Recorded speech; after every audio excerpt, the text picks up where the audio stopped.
যেখানে তিনি মাহফিল সেখানে তিনি, এবং ওনার শ্বশুরও ছিলেন সেরকম খতিব আজম সাহেবের জামাতা হযরত মাওলানা আফম ডক্টর খালিদ সাহেব ওনার ডিপার্টমেন্টের ছাত্র। সুতরাং ওই ডিপার্টমেন্টের ছাত্র তিনি অবশ্যই ইসলাম সম্পর্কে গভীর জ্ঞান রাখেন, যা আমরা একটু আগে দেখতে পেলাম। এবং উনি আলহামদুলিল্লাহ অত্যন্ত সময় সচেতন, চমৎকার কথা তিনি বলেছেন। তো আমি কি বলবো এখন ঠিক করতে পারছি না।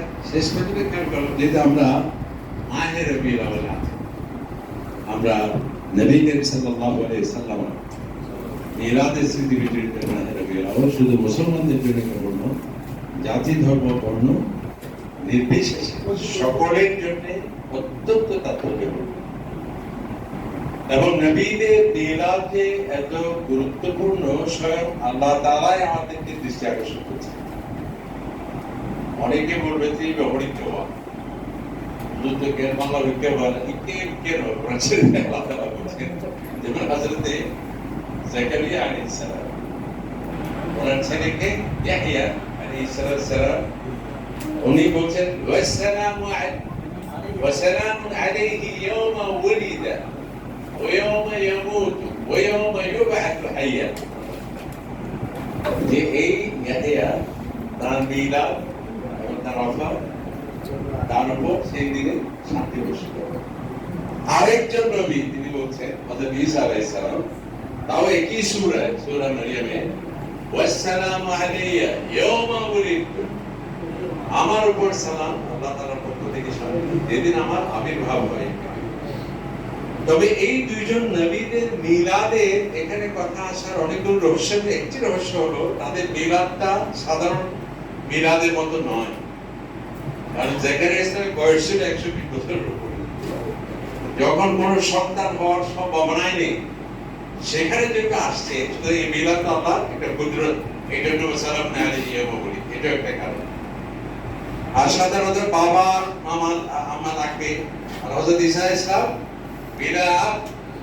পিতা ছাড়াই আল্লাহ সুবহানাহু ওয়া তাআলা এইজন্য আসসালামু আলাইহি ইয়াওমা ওয়ালিদতু। তবে এটাও একটা যে নবীদের আবির্ভাব মানবতার জন্য আল্লাহ তাআলার পক্ষ থেকে যে নিয়ামত সেটা একটা কারণ। কারণ আল্লাহ তাআলা কোরআনে বলেছেন লাকাদ মান্নাল্লাহু আলাল মুমিনিন ইয বা'আথা ফীহিম রাসূলা, আমি মুমিনের প্রতি বড় ইহসান বড় দয়া করেছি তোমাদের প্রতি যে আমার নবীকে তোমাদের কাছে পাঠিয়েছি। সুবহানাল্লাহ। এবং মিলাদ যে কত বড় নিয়ামত, স্বয়ং নবী ইসলাম নিজে আল্লাহর শুকর আদায় করছেন। উনি প্রতি সোমবার রোজা রাখতেন না, কারণ নবী ইসলাম ইয়াউমুল ইথনাইন মিন কুল্লি উসবু, প্রত্যেকটা সপ্তাহে সোমবার রোজা রাখতেন। জিজ্ঞেস করলেন যে ইয়া রাসূলুল্লাহ আপনি বেছে বেছে সোমবার কেন রোজা রাখেন?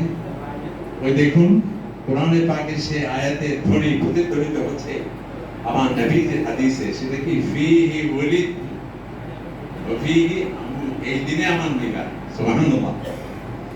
এবং আরো আমরা জানি সাধারণত আকিকা হয়তো একবার নাকি প্রতি বছর হয়, একবারই হয়। মুসলিম শরীফের রিওয়ায়াত নবী করিম সাল্লাল্লাহু আলাইহি ওয়াসাল্লাম ওনার সপ্তম দিবসে, জন্মের সপ্তম দিবসে আকিকা করেছেন কে? ওনার দাদা। আকিকা হয়ে গেছে। নবী ইসলাম আবার নিজের আকিকা করেছেন বা'দা নবুওয়াত, একটা নবী সাল্লাল্লাহু কেন এবং আকিকাটা কিসের সাথে সংশ্লিষ্ট? মিলাদের সাথে সংশ্লিষ্ট। এজন্য আল্লাহ তাআলা শুকরিয়া আদায়ের জন্য তিনি সেটি করেছেন। অর্থাৎ কি যেন বুঝিয়েছেন, তাহলে এই মাসটি অত্যন্ত গুরুত্বপূর্ণ একটি মাস। এই মাসে আমরা আমাদের নবীজিকে পেয়েছি। সুবহানাল্লাহ। এবং আল্লাহ রাসূল তিনি কোন নতুন রাসূল নন যে হঠাৎ করে তিনি আসছেন।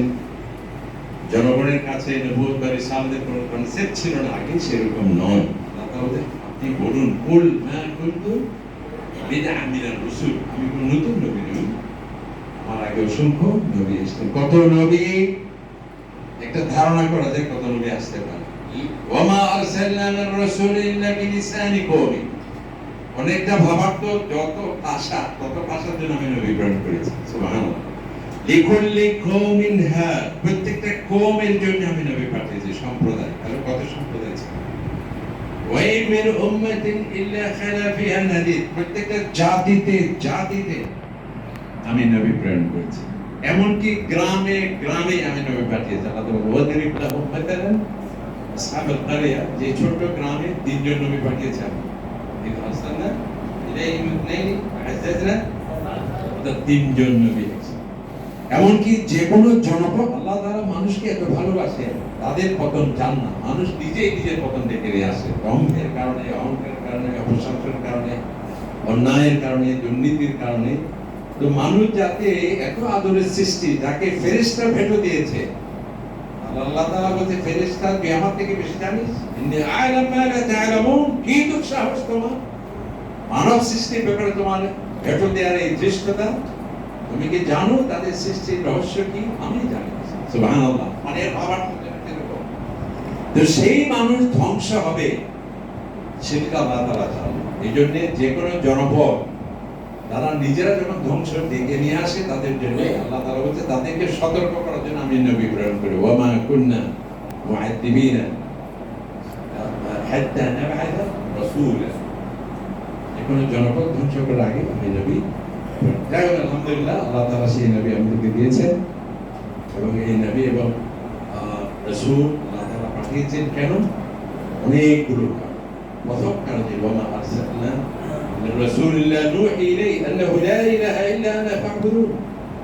যে আমি নবী প্রেরণের কারণ, লক্ষ্য এবং উদ্দেশ্য, প্রধান যেটা প্রাইম অবজেক্টিভ, সেটা হলো আল্লাহ তাআলার পরিচিতি সংকটে যাতে বান্দা না থাকে, যাতে মানুষ নাস্তিক না হয়, যাতে মানুষ সঞ্চয়বাদী না হয়, যাতে মানুষ প্রকৃতিবাদী না হয়, যাতে মানুষ বিভ্রান্তির জালে তার বিশ্বাসজনিত সংকট সৃষ্টি না হয়।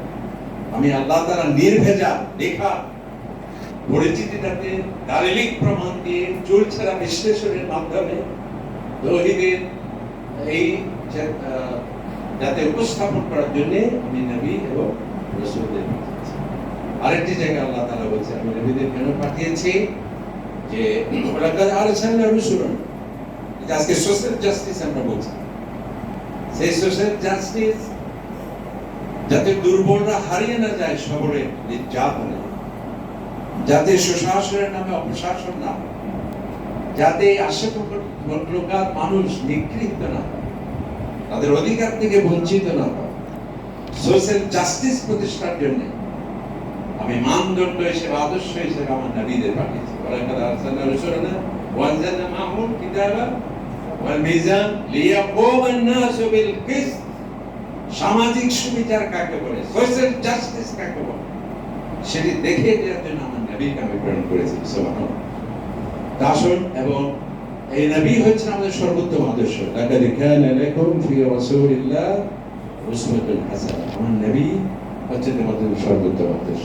এমন আদর্শ আজকে আধুনিক এই যুগে এসেও সকলেই সকল ক্ষেত্রে, যেটি সুশীল সমাজ বলেন, আদর্শ রাষ্ট্র বলেন, অর্থনীতি বলেন, প্রতিটি ক্ষেত্রে সর্বশ্রেষ্ঠ আদর্শ আমার নবী করিম সাল্লাল্লাহু আলাইহি ওয়াসাল্লাম। পৃথিবীর সর্বপ্রথম লিখিত সংবিধান নবীকে ইসলাম বিশ্ব মানবতাকে ছেড়ে দিয়েছে মদিনা শরীফের মাধ্যমে। সুবহানাল্লাহ। এবং আজকে যে অসাম্প্রদায়িক রাষ্ট্রীয় চেতনা বলা হয়, অসাম্প্রদায়িক রাষ্ট্রীয় চেতনা মানে অর্থাৎ একটা রাষ্ট্রে শুধু ইসলাম থাকলে বা অন্য কেউ থাকবে না, সেটি যে নয়, বরং মদিনা সনদে সেখানে ইহুদি ছিল, খ্রিস্টান ছিল, এমনকি আপনি সেখানে দেখবেন মুসলমানদের সংখ্যায় অন্যান্য যারা ধর্মাবলম্বী তাদের সংখ্যা বেশি ছিল, সংখ্যালঘু ছিল অনেকটা অন্যরা। এত সত্ত্বেও যে যেটা সেকুলার স্টেটে অসাম্প্রদায়িক রাষ্ট্রীয় চেতনা যেটা বলা হয়, অর্থাৎ ধর্মীয় স্বাধীনতার যেটি কথা বলা হয়, এই ক্ষেত্রেও নবী করিম ইসলামের সেই মদিনা সনদ বড় একটি আমাদের কাছে আদর্শ। এবং আজকে যে আমরা আদমশুমারি বলি, আদমশুমারি প্রথম নজির নবী করিম ইসলাম সেটা দেখিয়েছেন। হাদিস শরীফে আছে মদিনা যখন আল্লাহ রাসূল গেলেন, তিনি একটা অধ্যাদেশ জারি করলেন, হুসুলি কাম ইয়ানফিযু বিল ইসলাম। তোমরা আমার কাছে একটা পরিসংখ্যান রিপোর্ট পেশ করো যে এখানে কতজন মুসলিম, পুরুষ কত, নারী কত, শিশু কত। এবং একটি স্বাধীন সার্বভৌম রাষ্ট্রের যে সীমানা নির্ধারণ, আগে এমনি বলা হতো এটা পারস্য, এটা অমুক, এটা তমুক, এভাবে কোনো সুনির্দিষ্ট সীমানা ছিল না। প্রথম সীমানা নির্ধারণ করেছেন। সীমানা নির্ধারণের যে আদর্শ নবীকে দেখে, এবং শুধু সীমানায় নয়, সীমান্ত প্রহরী এই কনসেপ্ট নবীজি প্রথম দেখিয়েছেন। সুবহানাল্লাহ।